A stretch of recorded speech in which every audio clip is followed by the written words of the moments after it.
Continuando a nossa programação, teremos agora o quinto painel, cujo tema, Nova Lei de Recursos, Lei 13.015/2014. Para compor a nossa mesa de trabalhos, convidamos Dr. Carlos Henrique Bezerra Leite, Dr. Luiz Felipe Vieira de Melo Filho e doutora Gisela Rodrigues Magalhães de Araújo e Moraes. Coordenando os trabalhos, excelentíssima desembargadora, vice-presidente judicial do TRT da 15ª Região, doutora Gisela Moraes, que assume a palavra. Bom dia ainda a todos. Me coube essa honrosa função de apresentar os palestrantes e cujo tema, hoje em dia, nos palpita, porque é a Lei 13.015, que está fazendo uma revolução para o bem, no meu entender, fazendo com que o objetivo seja efetivamente desafogar o judiciário, mas com muita técnica e com muita precisão. Até porque ela é uma lei que ela vem fazer toda uma menção e um raciocínio para o futuro. E eu acho que hoje os nossos pensamentos, enquanto operadores do direito, enquanto advogados ou mesmo outras pessoas ligadas ao judiciário, nós temos que nos preocupar com essa proatividade e não com a pré-atividade. E eu entendo que, do que eu já estudei da lei, e nós todos agora vamos poder usufruir dos nossos palestrantes, que entendem muito melhor do que eu, que essa aplicabilidade realmente é uma lei que veio para ficar e veio para desobstruir o judiciário e atribuindo aos tribunais regionais muita importância, que é a importância da uniformização. E daí vai um apelo meu pessoal, no sentido de que todos nós, juízes, magistrados, não importa a nossa categoria, nós temos que nos imbuir desse espírito de harmonização, porque, na verdade, é o que eu sinto que essa lei veio trazer. Ela veio trazer uma harmonização ao judiciário, uma quebra de processos que entram desesperadamente e deslocadamente, onde um TST encontra-se completamente assoberbado, os regionais completamente assoberbados e, o mais importante, o jurisdicionado com a sua prestação morosa. Então, no meu entender, e isso nós vamos escutar, porque eu acabei de escutar a palestra do ministro, tive essa grata honra que cheguei de Brasília ontem e participei de um encontro de administração de gestão, onde o ministro Luiz Felipe, também vamos escutar o desembargador Bezerra Leite, onde ele disse com todas as letras, realmente é um processo que é uma conscientização, e só se resolverá com essa conscientização, aonde essa uniformização vai dar uma efetividade, vai dar uma previsibilidade e, com isso, nós vamos ganhar uma menos litigiosidade. Não é isso, ministro?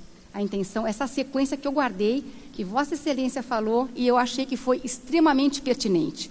É a uniformização com a previsibilidade, com a efetivação da medida, o que vai gerar menos litigiosidade. Então, eu me permito agora, o primeiro palestrante é o desembargador Carlos Henrique Bezerra Leite, doutor e mestre em Direito pela PUC São Paulo, desembargador do TRT da 17ª Região, Espírito Santo, professor de Direitos Humanos Sociais e Meta-Individuais e Direito Processual do Trabalho da Faculdade de Direito de Vitória, foi professor associado do Departamento de Direito da Universidade Federal do Espírito Santo por mais de 20 anos, lecionando Direito Material e Processual do Trabalho e Direitos Humanos. Professor convidado da pós-graduação Lato Sensu da PUC São Paulo, COGEAI, ex-procurador regional do Ministério Público do Trabalho Espírito Santo, aprovado em primeiro lugar em nível nacional, ex-diretor da Escola Judicial do TRT Espírito Santo e ex-procurador do município de Vitória, Espírito Santo, e autor de livros e artigos jurídicos. Desembargador, é uma honra tê-lo aqui e agora eu gostaria que o senhor começasse a palestra dando a sua aula magna de interpretação dessa 13.015, que tanto nos aflige, mas que depois da palestra, tenho certeza, vai nos acalmar. Bom dia a todos, bom dia a todas. Quero saudar antecipadamente nossa querida presidenta da mesa, doutora desembargadora Gisela Rodrigues Moraes, e pelas generosas palavras dirigidas à minha pessoa, o nosso querido ministro, amigo, Luiz Felipe, também por estar compartilhando esse painel. Fico muito honrado, muito agradecido pela oportunidade de estar aqui conversando com todos os senhores e senhoras a respeito da Lei 13.015 de 2014. Quero agradecer ao desembargador Lorival, em nome de quem saúdo todos os magistrados e magistradas do TRT da 15ª Região, ilustres membros do Ministério Público, da Advocacia, servidores, enfim, funcionários, estagiários, estudantes. É um motivo de alegria e, sobretudo, de um momento muito efervescente que nós estamos vivendo na atual quadra do direito processual brasileiro, especificamente no que diz respeito ao processo do trabalho, por força da Lei número 13.015 de 2014. Realmente, essa lei, nós vamos fazer aqui uma breve pincelada sobre a origem e a finalidade da lei, e depois vamos vou trazer alguns questionamentos, porque eu deixo antecipadamente, desde logo, a minha posição a favor da jurisprudência. A jurisprudência, nós temos o artigo 8º da CLT, que reconhece a jurisprudência como fonte subsidiária do direito material do trabalho, e esta norma da CLT, avançada para a sua época, a CLT já nasceu avançada, já nasceu bem pós-moderna, previa a jurisprudência no rol das fontes, e logo uma das fontes mais aproximadas da lei e dos contratos.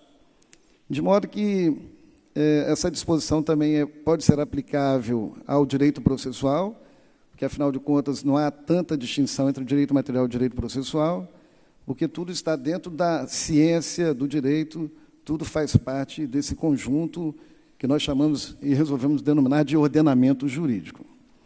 Muito bem, então, eu poderia dizer que, em primeiro lugar, eu sou a favor da jurisprudência, mas a jurisprudência que eu defendo é uma jurisprudência democrática.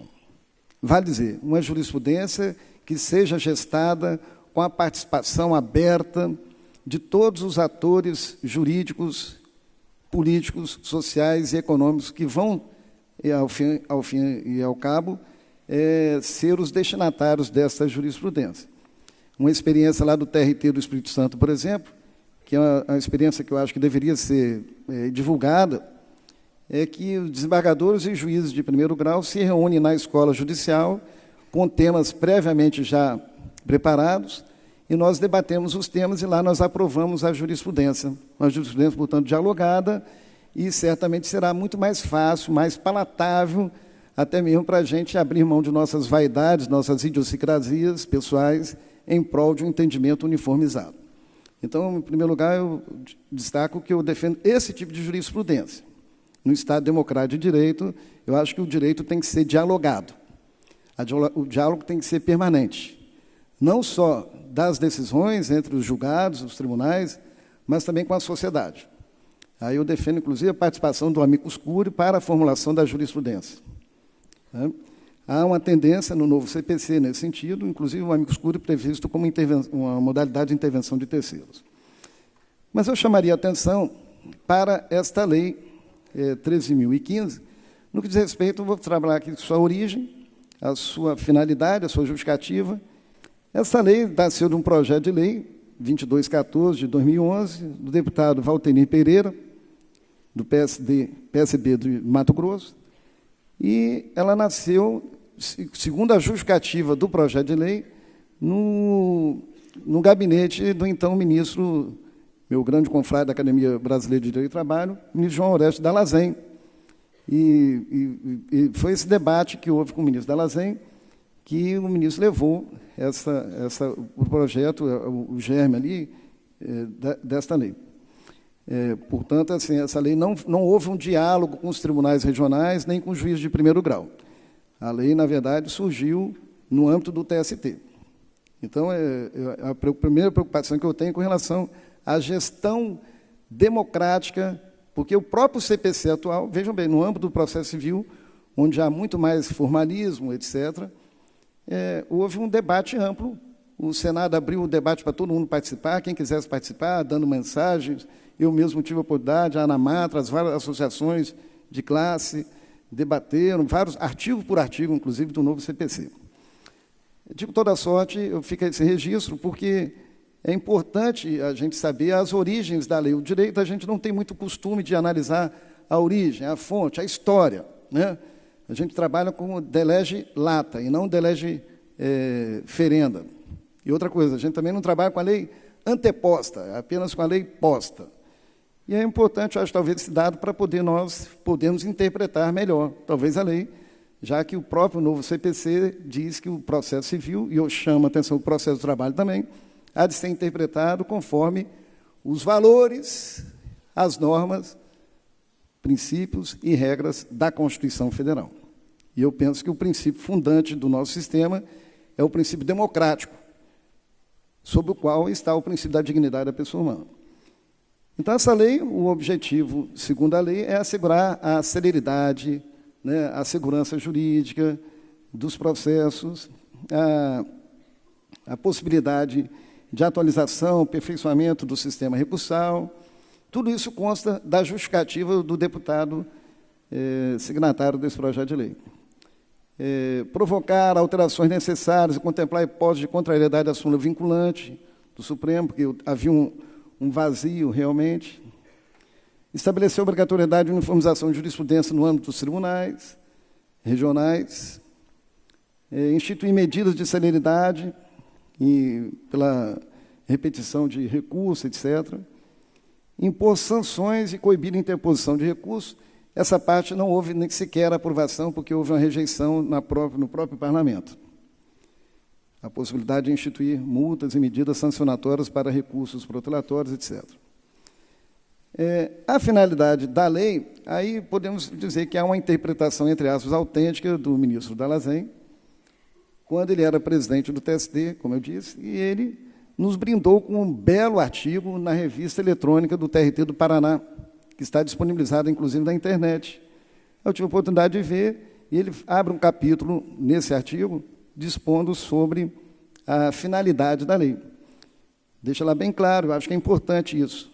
Inibir novos recursos de revista para o TST, dificultar ainda mais o conhecimento dos recursos de revista, mediante agravamento das exigências formais e pressupostos intrínsecos de admissibilidade.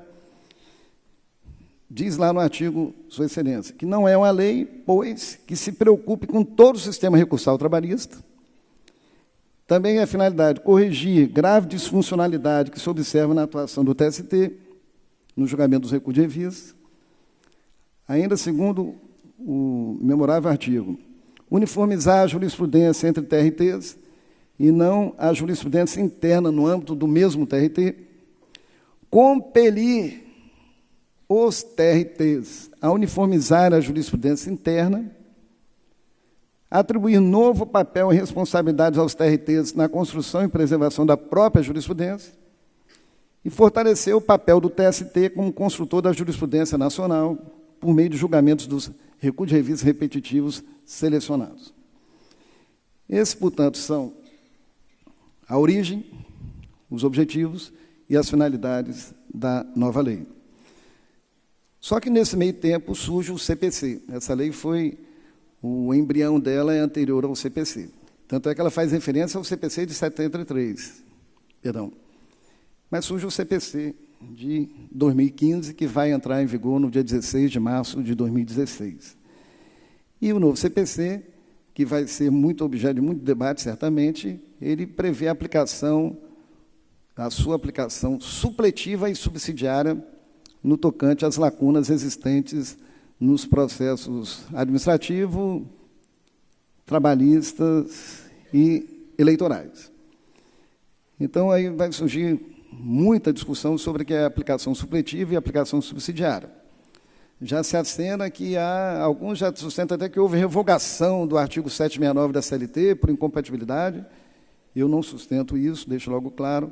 Eu acho que nós estamos vivendo o tempo do diálogo das fontes, da heterointegração dos subsistemas de direito processual. E, na verdade, o que essa lei estabeleceu foi um novo microsistema recursal que pode realmente ser interessante se passarmos por alguns obstáculos que depois vou levantar os questionamentos mais à frente. O detalhe mais importante dessa lei, como o próprio objetivo dela, é uniformizar a jurisprudência. Só que a lei prevê, na verdade, ela recepciona aquilo que já havia no CPC de 73, sobre o incidente de uniformização de jurisprudência instaurado no âmbito dos TRTs. Aquele incidente no qual as partes, o Ministério Público ou o próprio relator, antes de julgar a demanda, antes de julgar o recurso, ele poderia instaurar. Esse incidente seria instaurado quando se verificasse divergência de decisões atuais sobre a mesma questão jurídica. No entanto, essa lei veio e criou mais uma nova modalidade de incidente de uniformização de jurisprudência depois de julgado o processo. Vale dizer, quando houver recurso de revista e lá o presidente do TRT verificar que aquela decisão contraria outras decisões de outras turmas ou do pleno do próprio TRT sobre aquela mesma questão jurídica, o presidente do TRT pode determinar que volte aquele processo ao órgão de origem para que ele coloque novamente em pauta o processo para novo julgamento, adequando, portanto, aquela decisão a outra e chegando a uma conclusão de uniformizar as decisões discrepantes no mesmo tribunal. Se o presidente do TRT não fizer isso, o ministro, o relator do recurso de revista no TST fará. E aí, o problema todo é que o ministro do TST, ele, por simples despacho, né, e, na verdade, talvez a discussão vai haver na doutrina, essa é uma decisão interlocutória, algo me parece que é uma decisão interlocutória, não é um mero despacho, e a lei fala que é uma decisão irrecorrível, pode-se questionar realmente se é possível essa recorribilidade numa decisão judicial, e essa decisão, ao que me parece, ela deve ser exaurientemente fundamentada para se adequar ao novo CPC, e essa vai ser uma outra discussão, se aplicaria isso, porque a própria CLT manda aplicar diretamente o Código de Processo Civil no tocante a esse incidente. E aí não é nem questão de compatibilidade do 769 ou não da CLT, é questão da aplicação direta por força da própria CLT que foi alterada. Então, esse novo incidente de uniformização de jurisprudência, que surge depois de já julgada a causa naquele tribunal regional, é que vai realmente trazer uma discussão séria, por conta, eu não estava aqui ontem, mas já conversei com alguns colegas, a respeito da questão da constitucionalidade. Se seria isso possível no atual momento, porque, na verdade, o TST vai estabelecer que os tribunais uniformizem obrigatoriamente a jurisprudência. Essa uniformização obrigatória, eu pergunto, será que vai ser, o tribunal vai ter que admitir que há divergência e vai julgar? O tribunal vai ter autonomia para falar, não admito nem sequer esse incidente, porque eu acho que não há divergência, que em direito é tudo objeto de interpretação, ou o tribunal admite o incidente e depois diz, eu acho que não há divergência. E ainda pode o tribunal manter a divergência. Aí sim, se houver contrariedade com súmula do TST, invocada em acordo no paradigma de outro tribunal regional, aí o TST admitirá e vai uniformizar a jurisprudência lá no TST. É óbvio que nós sabemos das dificuldades hoje em função da pletora enorme, um volume colossal de processos no TST. Nós não estamos defendendo realmente ignorar essa situação. O que nós estamos trazendo questões, acho que é o dever nosso, do ponto de vista jurídico, é saber se realmente esse novo incidente, com essa possibilidade de obrigatoriamente se decidir a causa, eu penso que pode trazer problemas sérios para a própria imagem do Poder Judiciário. Porque se um tribunal regional decide uma causa e depois o TST diz, olha, você tem que decidir de novo, eu fico meio preocupado com relação à própria credibilidade do Poder Judiciário perante a opinião pública. Afinal de contas, a justiça é uma só. O Poder Judiciário para a sociedade, para os leigos, é uma só. E esse rejulgar novamente, não estou nem adentrando nos aspectos da celeridade, etc., não. Porque o que está acontecendo, na verdade? A possibilidade, inclusive, de suspensão, vai acontecer isso. Na prática, é suspensão. Vai dar um efeito suspensivo às avessas, ou invertido. é o seguinte, hoje os advogados já estão começando a pulverizar as ações individuais. Ou seja, aquelas onde porque geralmente no processo de trabalho nós temos o pedido Z23, né? A1, A2, até chegar a Z23. E se nesse pedido, nessa ação, tiver Z23, tiver um pedido só com a questão jurídica que possa ensejar uniformização de jurisprudência, na perspectiva do TST e do presidente do TRT, podemos ter, efetivamente, uma paralisação de um processo na prática, e os advogados vão começar, tudo aquilo que a lei promete de reduzir o número de processos, a tendência é aumentar. Aí nós, ao invés de termos uma petição inicial com 23 pedidos de A a Z, ou seja, uma centena de pedidos, podemos ter uma centena de ações individuais. Isso talvez não tenha sido pensado pelo legislador. O artigo do CPC, que contempla a uniformização de jurisprudência, traz algumas novidades no novo CPC, quais sejam a obrigatoriedade de se seguir a jurisprudência desde que ela tenha sido adotada em assunção de competência ou recursos repetitivos, não na uniformização de jurisprudência. O novo CPC diz isso, mas seria até objeto de uma outra discussão, outra palestra, por conta da sua complexidade. O incidente de assunção de competência, que eu vejo, ele é muito mais, vamos dizer assim, racional do que o incidente de uniformização de jurisprudência, e, ao que me parece, ele se aplica não só no recuo de revista ou no recuo de embargos no TST, mas também e principalmente no recurso ordinário, no agravo de petição e nos outros recursos de natureza ordinária, por aplicação aí sim subsidiária do CPC, porque não há incompatibilidade, embora a lei só preveja o Instituto da Assunção de Competência no TST, nos seguintes termos, né? Diz lá, é o artigo 896, parágrafo 13, né?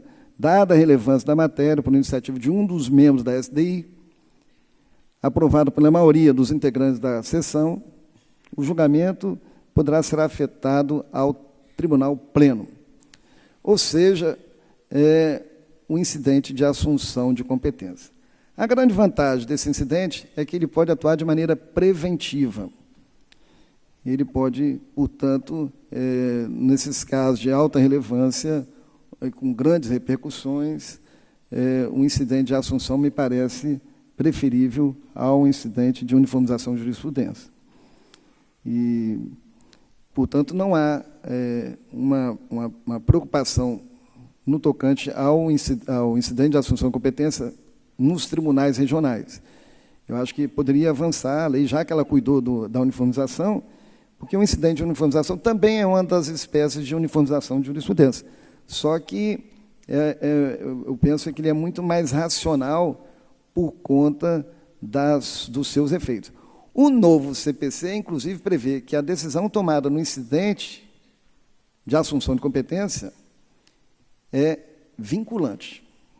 Aí surgirá novamente a outra questão no próprio CPC sobre a possibilidade de estabelecer efeito vinculante sem ser por força de norma constitucional. Quer dizer, a norma infraconstitucional pode estabelecer efeito vinculante? É uma discussão que vai certamente trazer panos para a manga. Uma outra questão também, e aí o novo CPC diz que os tribunais devem uniformizar a sua jurisprudência. Não há sanção, mas, se nós formos verificar o artigo 927 do novo CPC, os juízes e tribunais deverão observar as decisões do Supremo, em controle concentrado, de constitucionalidade, os enunciados de súmula vinculante, até aí, sem problema. Agora, os acordos incidentes de assunção de competência e de resolução de demandas repetitivas e em julgamento de recursos extraordinário e especial repetitivos. Nesses casos, a observância depois dos juízes infraconstitucionais será obrigatória. E eu também vai ser uma discussão sobre a constitucionalidade ou não desse dispositivo, se ele realmente se coaduna com os postulados constitucionais de separação de poderes, ou a questão do aspecto da constitucionalidade formal, de ser por meio de emenda, e a questão também do juízo natural, do devido processo legal, são as cláusulas que, ao que me parece, podem ser objeto de discussão no plano do Supremo Tribunal Federal. E os enunciados das súmulas do Supremo em matéria constitucional e do STJ em matéria infraconstitucional. Quer dizer, na justiça comum, podemos dizer assim, eles estão tentando estabelecer essa obrigatoriedade que seria observada nesses casos específicos para tentar uniformizar a jurisprudência. Nesse ponto de vista, eu acho que a Lei 3.015 ela foi mais tímida, porque, ao que me parece, ela não estabelece, pelo menos no incidente de uniformização, a necessidade da observância obrigatória pelos tribunais. Tanto é verdade que os tribunais podem divergir, quando uniformizar a jurisprudência, da própria súmula do TST. E aí, realmente, é o que o professor Manuel Antônio Teixeira Filho questiona. Então, para que esse incidente no âmbito do TRT, então? Se a causa já está lá no TST. Né? Eu acredito que nós estamos vivendo um tempo que eu chamo de jurisdição educativa. As questões devem ser muito mais objeto de convencimento pelo poder de persuasão de maneira educativa nas escolas judiciais, para as pessoas se convencerem realmente de que o melhor meio para solucionar esse grave problema é tentar a conciliação. A Justiça do Trabalho concilia tanto as partes, mas ela não se concilia internamente. E essa lei demonstra claramente isso. Agora, alguns questionamentos da constitucionalidade. Será que realmente é constitucional? Ataca o crônico problema do alto grau de litigiosidade nas varas e nos TRTs? Ou teve por escopo apenas reduzir o acervo colossal de processos no TST?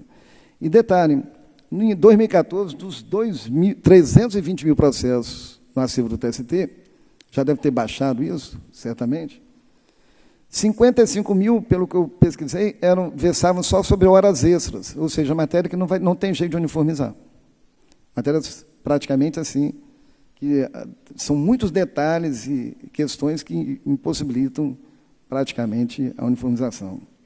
Por exemplo, o TST, quando diz que a jornada 12 para o 36 excepcionalmente é admitida, esse excepcionalmente cabe a uma série de questões fáticas que não vai conseguir uniformizar nunca. Infelizmente. Ela propicia tutela tempestiva com os incidentes de uniformização, com suspensão de centenas ou milhares de processos, onde há multifários pedidos e questões fáticas jurídicas distintas. Esta lei, as decisões nesses incidentes, né, terão efeito vinculante, porque vai haver essa discussão, de uma certa forma, pode-se até pensar numa súmula impeditiva de recursos, né, como o novo CPC previu no artigo 557. Talvez seria um caminho menos dramático. Né? A nova lei estimulará a quarta instância, porque o TST, nós sabemos, ele exerce dupla função. Ele exerce o papel de uniformizar a interpretação de lei, no sentido genérico, e também da Constituição. E aí, quando a matéria é constitucional, certamente, todas essas questões em que o TST vislumbrar relevância, etc. e tal, e instituir os recursos repetitivos, alguma coisa, essa matéria certamente chegará ao Supremo Tribunal Federal com possibilidades de alteração, e isso tem acontecido sistematicamente, a jurisprudência do Supremo caminhar no sentido totalmente a do TST. Já fiz recentemente a questão da prescrição do FGTS, por exemplo. Então, tudo isso nos deixa bastante preocupados com a questão da celeridade e da tempestividade da prestação jurisdicional. Promoverá segurança jurídica? Bom, esse também é uma outra questão que acho que até mesmo os sociólogos poderiam responder melhor do que eu. Mas segurança jurídica para quem? Porque, certamente, todas essas alterações feitas no sistema recursal trabalhista, penso eu, que favorecerão os grandes litigantes da Justiça do Trabalho. Na verdade, são esses que estão pedindo a suspensão dos processos, esses que estão fazendo vários tipos de manobras para poder criar-se aquele ambiente de uniformização. Só que nós temos um grande problema. A uniformização da jurisprudência impede jus em relação aos direitos humanos fundamentais e sociais dos trabalhadores. E esse é o grave e tormentoso problema. Ou seja, nem sempre decidir por último é decidir mais justamente. Nem sempre isso é observável. Às vezes, muito pelo contrário. Então, esse é o risco que se corre quando se quer resolver um problema e não o trata pela raiz. Como dizia o saudoso Joaquim Barbosa, o Calmon de Passo, J.J. Calmon de Passo, um jurista baiano.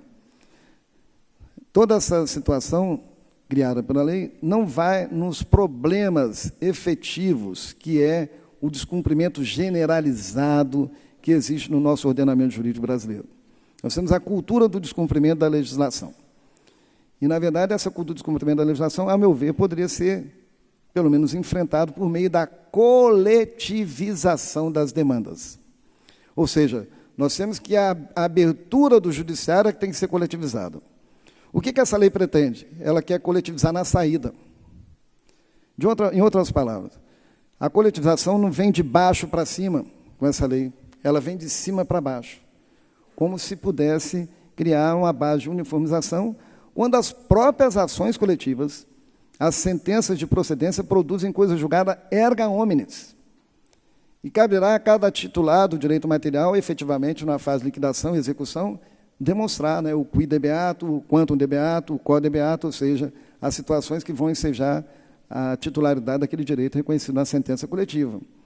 A grande vantagem das ações coletivas é que elas são promovidas, propostas, no primeiro grau de jurisdição, com sentença que vai produzir efeitos erga omnes ou ultrapartes, e haverá um debate, uma oxigenação até chegar aos tribunais e depois aos tribunais superiores. Infelizmente, penso eu, essa lei é reflexo da postura altamente contrária ao desenvolvimento das ações coletivas que o Tribunal Superior do Trabalho assumiu durante muitos anos. Eu estou falando da súmula 310, da famigerada súmula 310, que negava a substituição processual reconhecida no artigo 8º, 3º da Constituição. Ou seja, criou-se um obstáculo à coletivização das demandas, um país de dimensão continental como o nosso, em que a população, em 1970, era de 90 milhões em ação, e agora nós estamos com 205 já milhões de habitantes, e aí perdemos 20 anos de problemas causados por uma visão individualista, normativista, exacerbada do Tribunal Superior do Trabalho.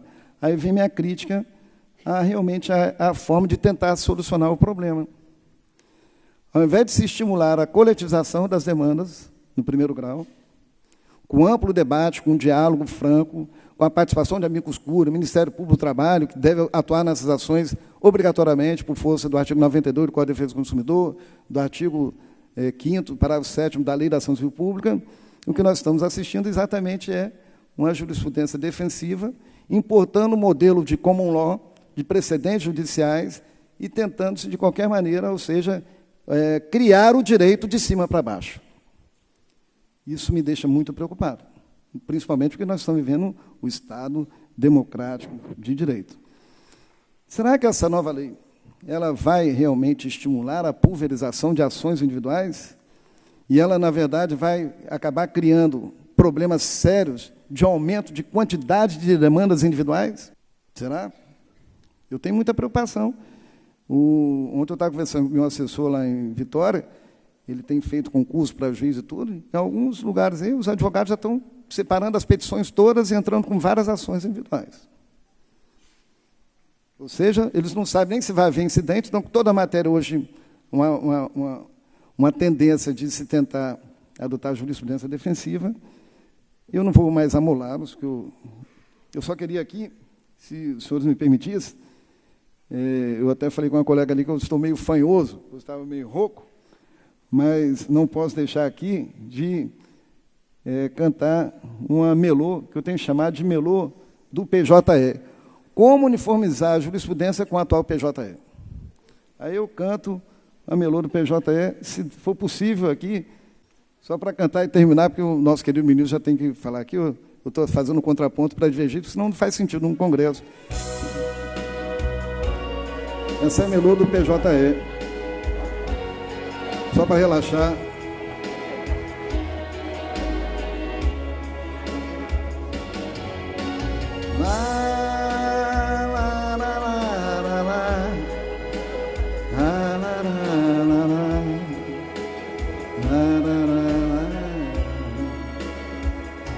Não sei por que insisto tanto em te querer,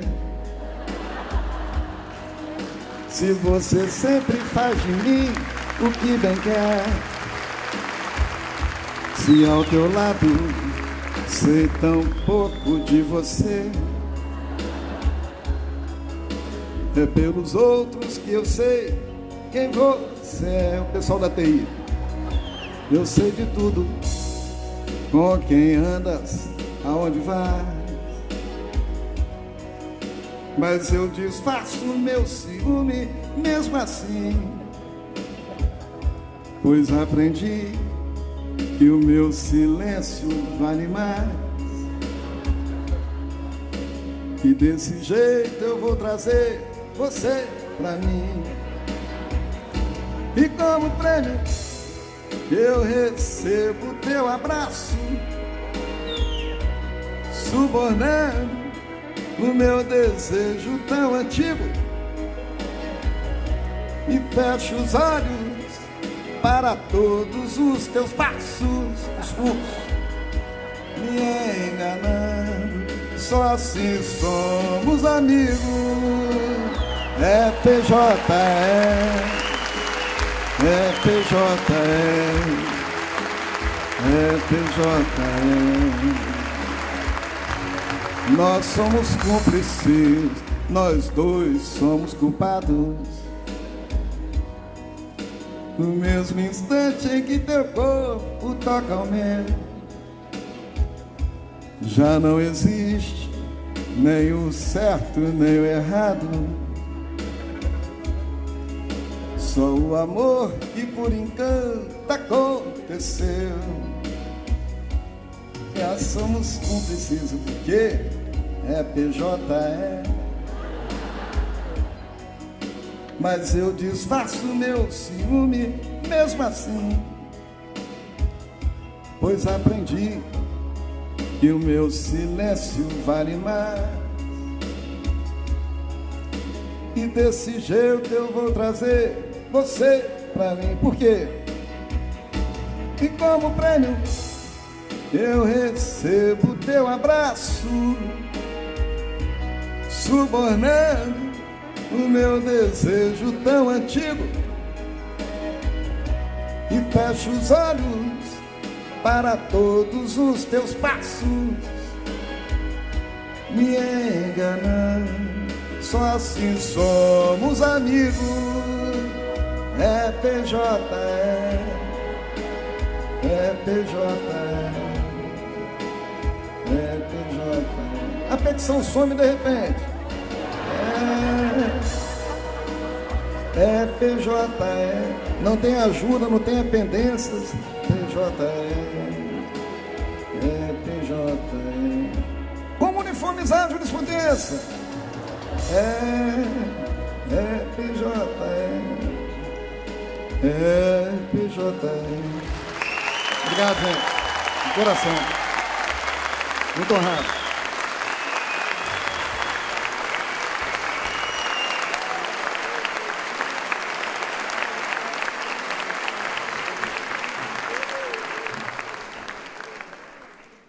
Bom, quero deixar aqui parabéns ao desembargador Carlos Henrique Bezerra Leite, que sempre com a sua fala que nos traz reflexões um pouco mais espinhosas, mas que, de qualquer jeito, são reflexões que teremos que fazer hoje ou amanhã, por conta da aplicabilidade dessa lei que já está aí, que está posta, e que todos nós, acho que concordamos, é para um fim comum, é para um benefício do jurisdicionado, é para um desafogamento do judiciário, quer em todas as suas instâncias, e, portanto, é esse sentimento que todos temos que entender que, de um jeito ou de outro, fazendo as interpretações e os estudos que cada tribunal e que cada um operador do direito vai ter que fazer, eu acho que essa pode ser uma grande solução para todo o judiciário enquanto a gente fala de século XXI, né?